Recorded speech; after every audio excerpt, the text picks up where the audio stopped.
IPL 2023 के mini auction के बाद सभी 10 टीमों का हमने रिव्यू किया, जिसमें हमने टीम्स की स्ट्रेंथ, वीकनेस के साथ साथ उनकी प्रोबेबल प्लेइंग 11 के बारे में बात की और सभी टीमों की स्क्वाड को रेटिंग भी दी। लेकिन अब उसके बाद सवाल निकल कर ये खड़ा होता है कि फुल स्क्वाड की रेटिंग की तो बात अलग है, लेकिन आईपीएल 2023 में जाते हुए सभी टीमों की स्ट्रॉन्गेस्ट प्लेइंग 11 क्या है और उन टीम्स में कौन सी टीम की प्लेइंग 11 सबसे ज्यादा बेहतरीन, शानदार और दमदार है। तो इस वीडियो में हम सभी टीमों का 10 से लेकर के 1 तक रैंकिंग करने वाले हैं। सबसे पहले नंबर 10 से शुरू करेंगे, उसके बाद धीरे धीरे करते नंबर 1 तक जाएंगे। सभी टीमों की प्लेइंग 11 में आपके सामने रखूंगा और उसका एनालिसिस भी जल्दी जल्दी करते हुए हम चलेंगे। लेकिन देखिए, उससे पहले आपको मैं छोटा सा डिस्क्लेमर दे दूं कि जिस टीम की हम बात करेंगे, जिस टीम की प्लेइंग 11 को रैंक करेंगे, वो सिर्फ ऑन पेपर और स्टैट्स को देख करके करी जाएगी, क्योंकि आप सभी जानते हो कि cricket is a funny game. जिस तरीके से पिछले साल गुजरात टाइटंस ने आईपीएल जीता, उसके बाद मुझे ज्यादा कहने की जरूरत नहीं है। तो ये सिर्फ मेरा point of view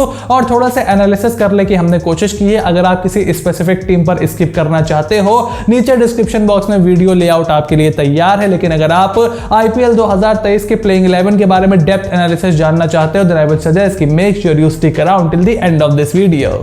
10th number playing 11 of IPL 2023 in my opinion is Chennai super Kings. अब चेन्नई सुपर किंग्स ने पिछले साल से हटा करके कुछ नए खिलाड़ी अपनी इस टीम में शामिल किए हैं, जैसे काइल जेमिसन को वो लेकर के आए हैं। उसके अलावा बेन स्टोक्स को बहुत ही महंगी रकम में उन्होंने अपनी टीम में शामिल किया, लेकिन उनकी टीम को सबसे नीचे मैंने इसलिए रखा है बिकॉज उनकी स्ट्रॉन्गेस्ट प्लेइंग 11 में ड्वेन ब्रावो के जाने के बाद कोई भी out and out death bowler उनके पास नहीं है, out and out pace bowler भी उनके पास नहीं है। उनकी टीम में सबसे तेज गेंद करने वाले बेन स्टोक्स हैं, जो कि उनकी प्लेइंग 11 में खेल सकते हैं। सीएसके की प्रोबेबल प्लेइंग 11 अगर आप देखो तो इसमें ऋतुराज गायकवाड़ है, बेन स्टोक्स हैं, मोइन अली, शिवम दुबे, रायडू धोनी, फिर जडेजा हैं, दीपक चहर, प्रेटोरियस या काइल जेमिसन, मुकेश चौधरी और महेश थीक्षाना इस टीम से हमें खेलते हुए दिखाई देंगे। बैकअप्स में भी कोई out and out pace bowler या फिर डेथ बॉलर इस टीम के पास नहीं है। वहीं महेंद्र सिंह धोनी, अंबती रायडू, ये सभी अपने करियर के बिल्कुल आखिरी पड़ाव पर चले गए हैं। धोनी ने पिछले साल कप्तानी छोड़ दी थी, रायडू ने रिटायरमेंट का ऐलान कर दिया था, रॉबिन उथप्पा इस टीम से जा चुके हैं। तो टीम अब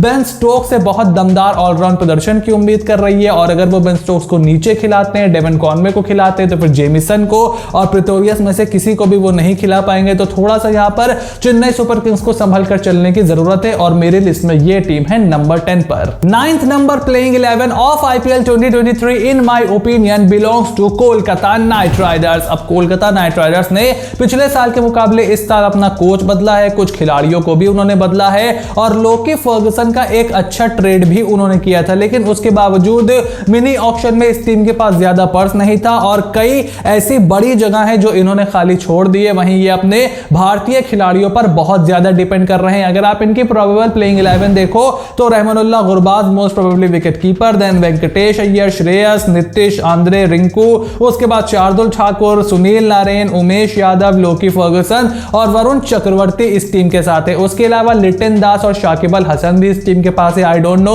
उनका कितना इस्तेमाल ये करेंगे। शाकिब की तो टी20 फॉर्मेट में बल्ले से फॉर्म तो कब की जा चुकी है। उसके अलावा टिम साउदी भी इनके पास है। मोस्ट प्रोबेबली वो लोकी फर्गुसन के बैकअप के तौर पर टीम के साथ जुड़ेंगे। नारायण जगदीशन के रूप में इन्होंने इंडियन विकेट कीपर खरीदा है, जो कि टॉप ऑर्डर में ये खिला सकते हैं अगर ये गुरबाज को नहीं खिलाना चाहते और किसी और ओवरसीज प्लेयर को ये इंपैक्ट प्लेयर के तौर पर यूज करना चाहते हैं। वही रसल के बैकअप के तौर पर डेविड वीजा इस टीम ने एक अच्छी बाय की थी। लेकिन उसके अलावा टीम की जो प्लेइंग 11 है उसमें अभी भी डेथ बॉलिंग का एक इशू बना हुआ है। ये टीम डेथ ओवर में गेंदबाजी करने के लिए आंद्रे रसल पर अभी भी डिपेंड करेगी, जिससे उनकी फिटनेस भी खिंचेगी। उसके अलावा वेंकटेश अय्यर की फॉर्म किस तरीके की है, नीतीश राणा की फॉर्म किस तरीके की है, उस पर भी इस टीम को परेशानी झेलनी पड़ सकती है। ओवरऑल बैलेंस जरूर है स्क्वाड के पास, लेकिन थोड़ी सी क्वालिटी इस टीम में अभी भी जरूर कम है।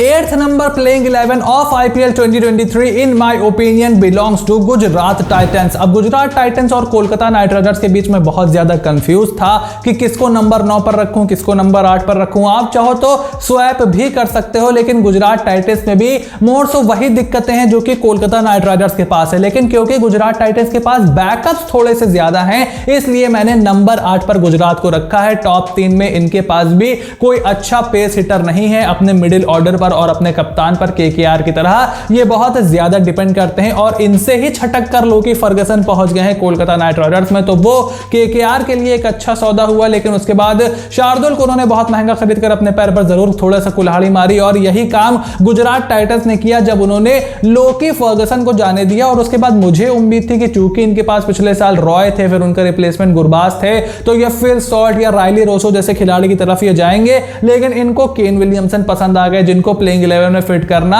इनके लिए बहुत ही मुश्किल होगा because they already have Shubman Gill. इनकी प्लेइंग 11 देखें तो मोस्ट प्रोबेबली शुभमन गिल के साथ Matthew Wade, K S Bharat, Hardik Pandya, David Miller, then Tewatia, Rashid Khan, Mavi, Shami, Yash Dayal, Alzarri, Joseph और जोशुआ लिटिल में से कोई एक इस टीम से हमें खेलता हुआ दिखाई देगा। डेथ बॉलिंग इस टीम का ऑलरेडी एक कंसर्न है।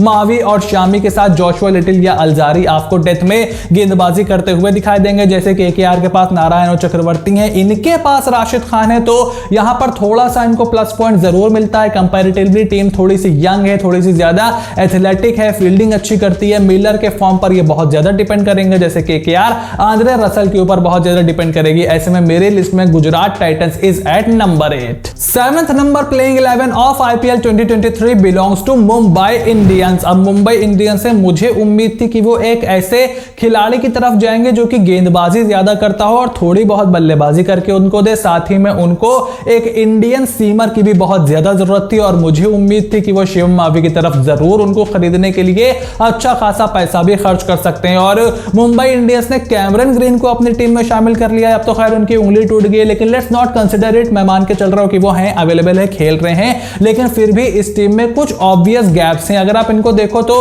रोहित शर्मा, ईशान किशन, स्काई, तिलक, उसके बाद Cameron Green, Tim David, Ramandeep को इन्हें खिलाना पड़ेगा, आर्चर, बुमराह, झा या बैरनडॉर्फ में से कोई एक, और पीयूष चावला और कुमार कार्तिकेय में से कोई एक। तो या तो पीयूष चावला की तरफ आपको बतौर स्पिनर जाना पड़ेगा जो कि बहुत ज्यादा क्रिकेट नहीं खेल रहे हैं, या फिर एकदम रूकी कुमार कार्तिकों को आपको खिलाना पड़ेगा जिनके बहुत ज्यादा आईपीएल का एक्सपीरियंस नहीं है। तीसरा विदेशी खिलाड़ी आपको एक बॉलर के तौर पर खिलाना पड़ सकता है और आपके जो डेवॉल्ट ब्रेविस और ट्रिस्टन स्टब्स हैं उनको आप बेंच पर बिठा रहे हो। तो मुंबई इंडियंस ने मिनी ऑक्शन में मेरे हिसाब से कोई ऐसे झंडे नहीं गाड़े हैं जो कि उनकी प्लेइंग 11 पिछले साल के मुकाबले बहुत ज्यादा स्ट्रांग हो गई हो। वो बुमराह और आर्चर की फिटनेस पर पूरे 14 मैच अवेलेबल रहने पर बहुत ज्यादा डिपेंड है। साथ ही में उनको अपने कप्तान रोहित शर्मा से भी अच्छे प्रदर्शन की दरकार है और नंबर 7 पर कौन खेलेगा ये इस टीम के लिए एक बड़ा चैलेंज है। The number 6 playing 11 of IPL 2023 in my opinion is Delhi Capitals. अब दिल्ली कैपिटल्स का टॉप ऑर्डर तो लमसम सेम ही है जो कि पिछले साल उतरने वाला था। सिर्फ नंबर 5 पर उनको एक अच्छा स्पिन हिटर चाहिए, उसके लिए शायद वो मनीष पांडे की तरफ देख सकते हैं। सरफराज भी उनके पास है, उनके पास भी जाया जा सकता है, लेकिन बैटिंग डेप्थ बढ़ाने के लिए इस टीम ने बहुत ज्यादा जोर नहीं दिखाया है। तो ऐसा माना जा सकता है कि अक्षर पटेल ही इस टीम के नंबर 7 होंगे। साथ ही में अपने टॉप ऑर्डर के लिए उन्होंने बहुत ज्यादा जरूरत से ज्यादा ऑप्शंस ने रख लिए और अपनी गेंदबाजी को भी थोड़ा सा मजबूत किया है। अगर आप डीसी की प्रोबेबल 11 देखो तो Warner, Shaw, Mitch Marsh, Rishabh Pant, Sarfaraz, Aman Khan में से कोई एक, रोवमन पावल, अक्षर पटेल, नागरकोटी या साकरिया में से कोई एक, कुलदीप यादव, अंडरक नॉर्किया और खलील अहमद इस टीम से हमें खेलते हुए दिखाई देंगे। अब इंपैक्ट प्लेयर के तौर पर ये किसे यूज करते हैं ये देखना बहुत ही इंटरेस्टिंग होगा। मेरे हिसाब से अगर आप नंबर 5 पर खिलाते हो सरफराज को, नंबर 6 पर आप पावल को रखते हो, तो आप अमन खान को as an impact player use करके अपनी बैटिंग थोड़ी सी जरूर बढ़ा सकते हो और उनको ही आप एज अ छठा बॉलर भी यूज कर सकते हो। लेकिन अमन खान को आईपीएल में खेलने का बहुत ज्यादा अनुभव नहीं है और दिल्ली कैपिटल्स ने उसको रेक्टिफाई करने के लिए किसी विदेशी खिलाड़ी को भी अपनी टीम में शामिल नहीं किया। कैमरन ग्रीन के पीछे ये जरूर गए, लेकिन उनको भी आप टॉप ऑर्डर में ही खेलते हुए देखना चाहोगे तो वहां पर ऑलरेडी आपके पास मार्च थे, तो उसके बाद आपने फिल सॉल्ट भी खरीद लिया, उसके बाद आखिरी में आपने रायली रोसो भी खरीद लिया, यशधुल भी आपके पास है, सरफराज भी वहां बैटिंग कर सकते हैं, मनीष पांडे भी आपके पास हैं। तो टॉप ऑर्डर हैवी ये टीम है, प्लस अपने स्टार पावर पर बहुत ज्यादा डिपेंड है और मेरे लिस्ट में this team is eight number 6। Number 5 playing 11 of IPL 2023 belongs to Sunrisers Hyderabad. अब सनराइजर्स हैदराबाद ने हैरी ब्रूक के रूप में एक बहुत ही एक्सपेंसिव बाय की, उसके बाद हेनरिक क्लासेन को भी इन्होंने अच्छे खासी रकम में अपनी टीम में शामिल किया और जो 3 मार्की ऑलराउंडर्स आए थे यानी कि स्टोक्स, करन और ग्रीन, उनमें से किसी को भी ये टीम अपने पाले में शामिल नहीं कर पाई। अगर आप इनकी प्लेइंग 11 देखो तो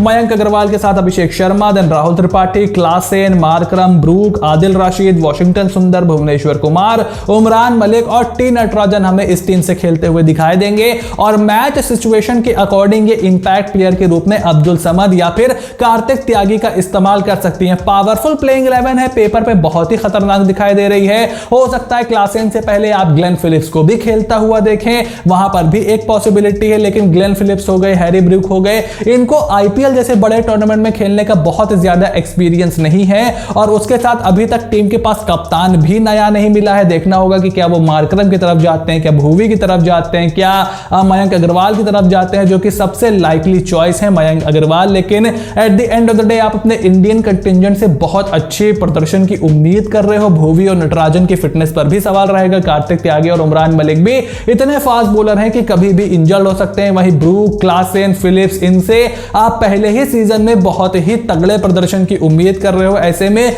सनराइजर्स हैदराबाद मेरे लिस्ट पे है at number 5। Fourth playing 11 of IPL 2023 in my opinion is Punjab Kings. अब अपने नए कप्तान शिखर धवन के साथ पंजाब किंग्स आईपीएल 2023 में उतरेगी और यही मेरा सबसे बड़ा कंसर्न है, बिकॉज शिखर धवन को अब भारत की ओडीआई टीम से भी ड्रॉप कर दिया गया है। पिछले साल वो टी20 से ऑलरेडी बाहर हो चुके हैं, तो उनका इंटरनेशनल करियर अब तकरीबन खत्म माना जा रहा है। तो किस तरीके से वो निकल करके परफॉर्म करेंगे? पिछले साल भी स्ट्राइक रेट 120 का था, रन जरूर थे लेकिन स्ट्राइक रेट बहुत ही कम था। अग्रवाल आपके पास है नहीं, उसके अलावा बेयरस्टो की फिटनेस पर आप बहुत ज्यादा डिपेंड करते हो, उनकी फिटनेस का भी कुछ अता पता नहीं है और बैकअप्स भी इस टीम के पास बहुत अच्छे नहीं है, खास करके अगर भारतीय खिलाड़ी की बात करें। शिखर धवन के साथ most probably Jonny Bairstow open करेंगे, देन मैं देखना चाहूंगा राजंगत बावा को, then Jitesh Sharma, Liam Livingstone, Shahrukh Khan, Sam Curran, Rahul Chahar, Harpreet Brar, Kagiso Rabada और अर्शदीप सिंह हमें इस टीम से खेलते हुए दिखाई देंगे। अब बहुत ज्यादा पावरफुल लग रही है प्लेइंग 11, खास करके अगर शिखर धवन, बेयरस्टो फॉर्म में रहते हैं और राजंगत बावा को ये धीरे धीरे ग्रूम करना शुरू करते हैं। आप उनकी जगह ऋषि धवन को भी खिला सकते हो, आप उनकी जगह प्रभसिमरन सिंह को भी खिला सकते हो। मैं बावा को इसीलिए खेलते देखना चाहूंगा बिकॉज वो लेफ्ट हैंडर ऑप्शन देते हैं इस टीम को। उसके बाद पावरफुल मिडिल ऑर्डर और लोअर मिडिल ऑर्डर आपके पास है, जितेश, शाहरुख, लियम लिविंगस्टन और सैम करन आपकी टीम में एक बहुत ही खतरनाक प्लेयर बना देते हैं और आप सैम करन को ऊपर भी भेज सकते हो थोड़ा सा लेफ्ट हैंडर का एडवांटेज उठाने के लिए। तो पावरफुल प्लेइंग 11 जरूर है, लेकिन शिखर धवन की फॉर्म किस तरीके की होगी? रबाडा, अर्शदीप, सैम करन पूरा सीजन चल जाए, स्पिनर से भी इनको थोड़े अच्छे प्रदर्शन की उम्मीद होगी। तो तगड़ी टीम जरूर है, लेकिन क्या टूर्नामेंट जिताने वाली टीम है, यह देखना बहुत ही इंटरेस्टिंग होगा। Number 3 playing 11 of IPL 2023 belongs to पिछले साल के रनर अप राजस्थान रॉयल्स। अब संजू सैमसन की कप्तानी में इस टीम ने बहुत ज्यादा इंप्रूवमेंट किया है इन द मिनी ऑक्शन, जो वो जेसन होल्डर को अपने स्क्वाड में लेकर के आए हैं और उसके बाद इंपैक्ट प्लेयर के लिए भी इन्होंने अपने पास कई ऑप्शन छोड़े हैं। इस टीम की प्लेइंग 11 अगर देखें तो जायसवाल के साथ बटलर ओपन होंगे, देन सैमसन, पड्डिकल, पराग, हेटमायर, होल्डर, अश्विन, प्रसिद्ध कृष्णा, ट्रेंट बोल्ट और युजवेंद्र चहल हमें इस टीम से खेलते हुए दिखाई देंगे। उसके बाद मुरुगन अश्विन इस टीम के पास हैं, केसी करियप्पा इस टीम के पास हैं और कुलदीप सेन एक फास्ट बॉलर इनके पास है, नवदीप सैनी इनके पास हैं। तो इन्होंने इंपैक्ट प्लेयर के लिए अपने गेंदबाजों का भी ऑप्शन छोड़ा है। बैटिंग होल्डर के आने से थोड़ी ज्यादा लंबी और हो गई है। हालांकि टीम अभी भी सैमसन, जायसवाल और खास करके बटलर के फॉर्म पर बहुत डिपेंड करेगी। मेरा ऐसा मानना है कि आप रियान पराग और पड्डिकल को नंबर 3, नंबर 4 पर बल्लेबाजी करवाओ, आपकी बैटिंग को थोड़ी ज्यादा और डेप्थ मिलेगी और संजू सैमसन खुद को फिनिशर का रोल दे। सीनियर खिलाड़ी हैं तो टफ रोल में उतरे जैसे महेंद्र सिंह धोनी उतरा करते थे और युवा बल्लेबाजों को तड़ा लगाने की आजादी दे। लेकिन टीम का बैलेंस ओवरऑल बहुत ही शानदार है। सिर्फ डेथ बॉलिंग इस टीम की बहुत बड़ी कंसर्न है, जहां पर ये मोस्ट प्रोबेबली अब कुलदीप सेन से अच्छे प्रदर्शन की उम्मीद करेंगे और होल्डर भी हमें वही गेंदबाजी करते हुए दिखाई देंगे। Number 2 playing 11 of IPL 2023 belongs to Royal Challengers Bangalore. अब रॉयल चैलेंजर्स बैंगलोर की ऑक्शन स्ट्रेटजी से मैं बहुत ज्यादा इंप्रेस नहीं था, खास करके जो उनकी ट्रेडिंग की स्ट्रेटजी थी उससे तो मैं बिल्कुल भी बहुत ज्यादा इंप्रेसिव नहीं था। मुझे लगता था कि वो शर्फेन रदरफोर्ड को भी अपनी टीम में बनाए रख सकते थे। जब इतने खिलाड़ियों को रिटेन किया तो उनको भी कर लेते, एक ऑप्शन आपको और मिलता। But having said that, last year इस टीम की सबसे बड़ी परेशानी थी विराट कोहली और फफ डु प्लेसिस जो स्पिन के सामने फंसते थे। पावर प्ले में टीम बहुत ही ज्यादा स्ट्रगल कर रही थी, लेकिन एशिया कप के बाद वर्ल्ड टी20 से विराट कोहली ने टी20 फॉर्मेट में खुद को थोड़ा सा रीइन्वेंट किया है और चिन्ना स्वामी के मैदान पर अपने ज्यादातर मैचेस ये खेलेंगे, वो मैदान उनको राज भी आएगा। और फफ डु प्लेसिस ने लेफ्ट आर्म स्पिन के सामने पता नहीं कौन सी ट्रेनिंग कर ली है कि आप उनका चाहे इधर के जितने भी उन्होंने डोमेस्टिक क्रिकेट खेला हो या फिर कितनी भी लीग्स खेली हो, बीबीएल खेला हो, वहां पर कमाल की फॉर्म में तो रहे ही हैं। उसके साथ साथ इन्होंने लेफ्ट आर्म स्पिन पर अपना खेल बहुत ही ज्यादा मजबूत कर लिया। उसके बाद पाटीदार है, मैक्सवेल है और नंबर 5 पर महिपाल लोमरोर होंगे। देन शहबाज अहमद, दिनेश कार्तिक, वनिंदु हसरंगा, हर्षल पटेल, मोहम्मद सिराज और जॉश हेजलवुड हमें इस टीम से खेलते हुए दिखाई देंगे।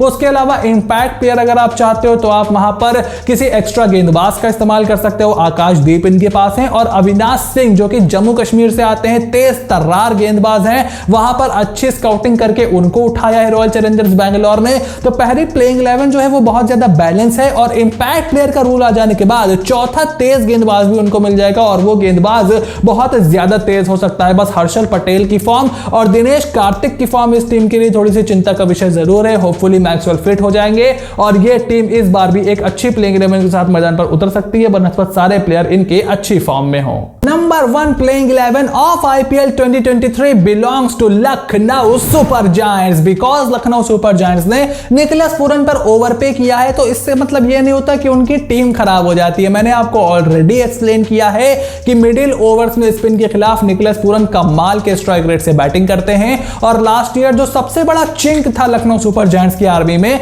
वो था कि उनके पास थोड़ा सा जो लेफ्ट हैंडर की कमी थी मिडिल ऑर्डर में, जहां पर वो कृणाल पांड्या को भेज रहे थे कई बार और नंबर 3 पर दीपक हुड्डा के आ जाने से पहले बहुत ज्यादा अनसेटल्ड टीम दिखाई दे रही थी। अगर आप उनकी प्रोबेबल 11 देखो तो K L Rahul, Quinton de Kock, Nicholas Pooran, Deepak Hooda, Marcus Stoinis, Ayush Badoni, Krunal Pandya, Mark Wood, Avesh Khan, Mohsin Khan और रवि बिश्नोई इस टीम से हमें खेलते हुए दिखाई देंगे। यानी कि 3 तगड़े तेज गेंदबाज आवेश, मोहसिन और मार्क वुड के रूप में अलग अलग वैरायटी लेकर के आते हैं। मार्कस स्टोइनिस आपके चौथे फास्ट बॉलर प्लेइंग 11 में ही मौजूद हैं। उसके बाद आपके पास हुड्डा हो गए, आपके पास आयुष बदोनी हो गए, आपके 2 स्पिन बॉलिंग ऑलराउंडर हो गए, Krunal Pandya spin bowling all rounder हो गए, रवि बिश्नोई आपके पास एक स्पिनर हो गया, पेरेक मानकड़ को आप इस्तेमाल कर सकते हो as an impact player, Amit Mishra को इस्तेमाल कर सकते हो एज एन इंपैक्ट प्लेयर। तो बहुत ज्यादा ऑप्शंस इस टीम ने अपने आप को दिए हैं। जयदेव उनादकट को आप इस्तेमाल कर सकते हो अगर आपको एक और गेंदबाज चाहिए। काइल मेयर्स आपके पास हैं, डैनियल सैम्स आपके पास हैं, रोमारियो शेफर्ड आपके पास हैं। ओवरसीज में भी ऑलराउंडर्स के ढेर सारे ऑप्शंस इस टीम के पास है। Quinton de Kock, KL Rahul, Nicholas Pooran 3 wicket keeper इस टीम के पास हैं। Left and right hand opening combination है, दोनों में से एक भी चला तो बहुत मार मारते हैं। उसके बाद नंबर 3 पर हुड्डा, पूरन में से आप सिचुएशन के अकॉर्डिंग किसी को भी खिला सकते हो। लेफ्ट और राइट हैंड वहां पर भी चलता है। फिर मार्कस स्टोइनिस कमाल के पेस हिटर है। उसके बाद कृणाल पांड्या, आयुष बदोनी, फिर लेफ्ट हैंड राइट हैंड चलता है। आप पेरेक मानकड़ को भी खिला सकते हो। तो बहुत ही ज्यादा डेप्थ इस टीम में है, बहुत ही ज्यादा पावरफुल यूनिट है, बहुत ही ज्यादा बैलेंस यूनिट है, बहुत ही ज्यादा बैकअप के साथ आती है और मेरे लिस्ट में Lucknow Super Giants are the number 1 playing 11। तो अब इस पूरे लिस्ट में आपका क्या ओपिनियन है? Make sure to write it in the comment section down below कि क्या आप मेरी इस रैंकिंग से एग्री करते हो? क्या आपके हिसाब से भी Lucknow Super Giants are the best team of IPL 2023 या फिर आपके हिसाब से किसी और को वहां पर होना चाहिए था? एक बार फिर से मैं जाते जाते डिस्क्लेमर दे दूं कि ये सिर्फ हमने टीम्स की फर्स्ट चॉइस प्लेइंग 11 का एनालिसिस किया है। इसमें हमने बहुत ज्यादा फॉर्म को तरजीह नहीं दी है बिकॉज नंबर अभी बहुत ज्यादा है IPL शुरू होने में और 3 महीने का समय भी बाकी है। तो देखना होगा कौन सा प्लेयर किस फॉर्म में रहता है। लेकिन एट द मोमेंट जो फर्स्ट चॉइस प्लेइंग 11 है उसके बारे में ही हम बात कर रहे हैं। ऑन पेपर जो मेरे हिसाब से मजबूत है। पिछले साल जिस तरीके से जीटी ने IPL जीता है, I really don't want to comment, जो कि हमारे मैदान पर देखने को मिलता है। आपका जो भी ओपिनियन हो कमेंट बॉक्स में लिख करके जरूर बताइएगा। आई होप वीडियो आपको एंटरटेनिंग और इंफॉर्मेटिव लगी होगी। अगर ऐसा है then make sure to click on the subscribe button, press the bell notification, become part of the family because new year से पहले 50,000 सब्सक्राइबर सोचे थे मैंने, वो तो अब नहीं होने वाला है। But I don't really care about new year, जब भी होगा आप ही लोगों के सपोर्ट से होगा। So you have to stay tuned for everything that is coming your way and I will see you soon in the next video.